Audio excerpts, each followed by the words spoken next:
Karibu sana kunako tetesi za soka barani Ulaya, leo ikiwa ni siku ya Jumatatu, siku ya 16 mwezi wa pili mwaka 2026. Karibu sana kunako tetesi za soka Ulaya, ambapo tunaambiwa Murillo anaweza kuondoka Nottingham Forest. Ni maswali ambayo yamekuwa yakiulizwa, lakini kubwa na zaidi tutazame habari nyinginezo nyingi zaidi. Hii ni Talent Media, mimi ni Ali Swale Mshana. Karibu sana. Beki wa Nottingham Forest Murillo anajiandaa kukihama klabu hicho msimu huu wa joto, huku Chelsea na Liverpool zilionyesha nia ya kutaka kumsajili Brazil huyo wa miaka 23. Lakini klabu ya Napoli imeanza mazungumzo na wawakilishi wa kiungo wa Scotland Scott McTominay mwenye umri wa miaka 29 kuhusu mpango wa kurefusha mkataba wake Italia hadi mwaka 2030. Klabu ya Manchester City italazimika kulipa kati ya pound milioni 60 hadi 70 kumsajili kiungo wa kati wa England na Nottingham Forest Morgan Gibbs-White mwenye umri wa miaka 26 msimu wa joto.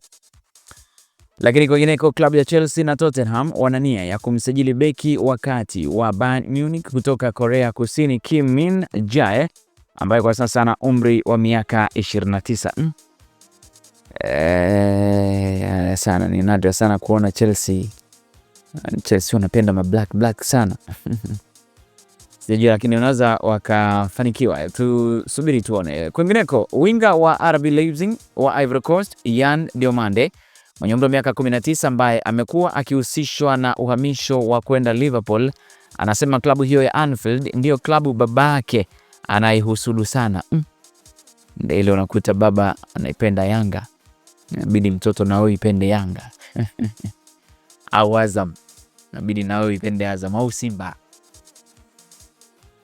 Haya bwana, sawa. Kwingineko, meneja wa Bayern Munich Vincent Kompany anataka viongozi hao wa Bundesliga kuwashinda wapinzani wao wa ligi ya England kumsajili Diomande katika msimu wa joto. Everton inapanga kumsajili winga wa Wales Harry Wilson mwenye umri wa miaka 28 msimu wa joto baada ya Fulham wakatalia katika dirisha la uhamisho la Januari.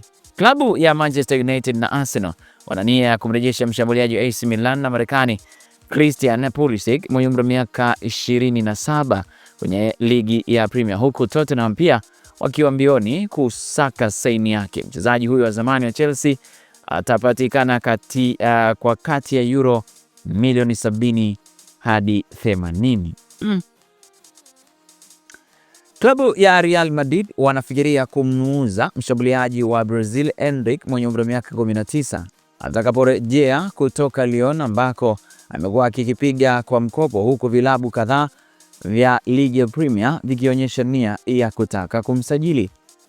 Lakini kwingineko, Juventus wangependa kiungo wa kati wa Marekani Whitson McKennie mwenye umri wa miaka 27 atie saini mkataba mpya, lakini mazungumzo yamekwama kwa sababu anataka mshahara wake kuongezwa maradufu ambao kwa sasa ni kati ya euro milioni 2.5 hadi milioni 3 kwa msimu. Watu wanakaza. Kiungo Sandro Tonali mwenye umri wa miaka 25 amethibitisha kujitolea kwake kwa Newcastle United kufuatia uvumi unamhusisha na Arsenal, lakini Muitaliano huyo alisema alikimbilia kwa meneja Eddie Howe baada ya kufunga bao kwenye mchuano wa FA dhidi ya Aston Villa Jumamosi, kwa sababu alitaka kuonyesha uhusiano wao uko imara. Bana, mimi hadi kufikia hapo na tamatisha tetesi za soka barani Ulaya. Hii ni Talent Media. Mimi ni Ali Swale Mshana. Asante na kwaheri.